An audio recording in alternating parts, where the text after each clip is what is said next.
It's another exercise day, and today I'm off to St Kilda. Melbourne's under stage 4 COVID lockdown restrictions at the moment, so as you can see, there's not much traffic on the road. Even under normal traffic conditions, with my oversized helmet head, I feel pretty comfortable amongst the cars. In fact, I reckon the cars might feel a little uncomfortable around my giant cartoon helmet head.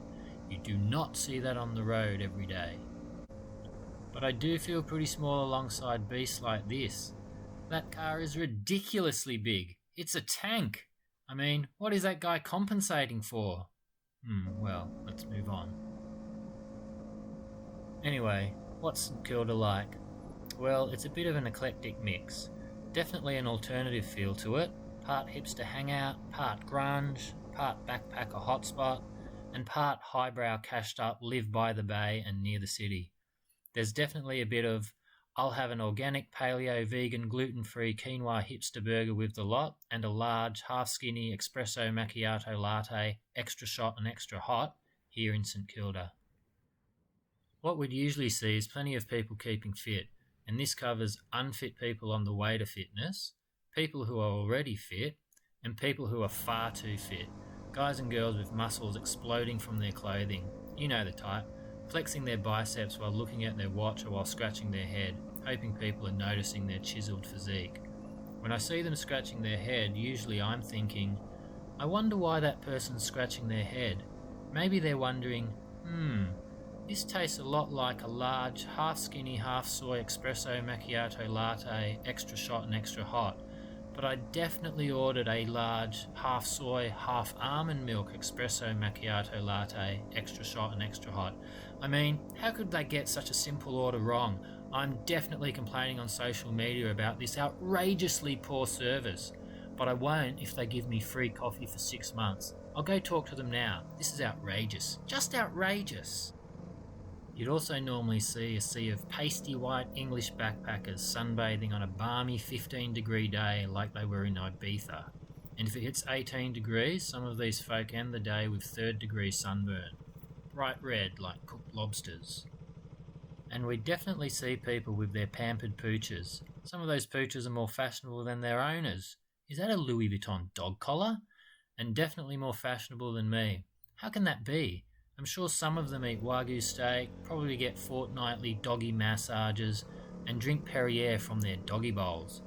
A real mix in St Kilda, just fewer of them around under COVID lockdown. Coming up on my left is the iconic Espy, the Esplanade Hotel, a bastion of live music here in St Kilda. As well known as the Espy is to Melburnians, the face of St Kilda is Luna Park. If you think you've seen this before but never associated it with Melbourne, it might be because there is a Luna Park in Sydney too. This is the level of competition between Sydney and Melbourne. You've got one, so we're having one too. Melbourne's is older. Bad luck, Sydney. I'm still waiting for Melbourne to build a bridge like the Sydney Harbour Bridge over the Yarra River.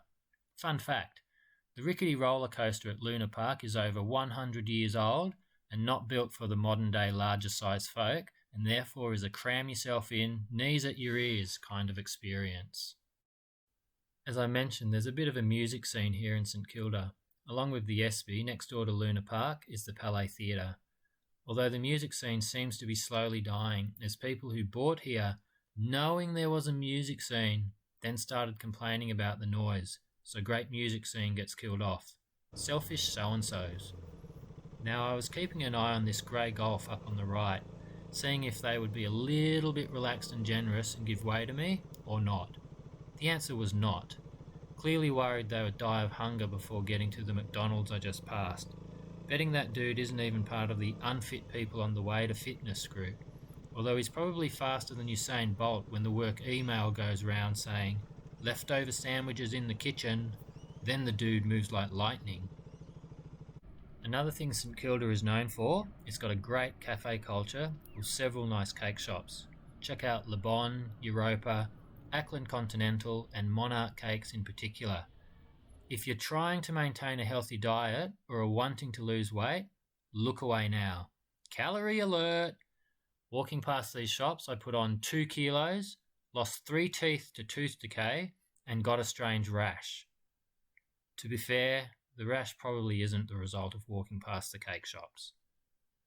And just showing the mix you can find in St Kilda, we're finishing off with this old school bike. Pretty cool. And the topper? How about some roller skating? How cool do these look?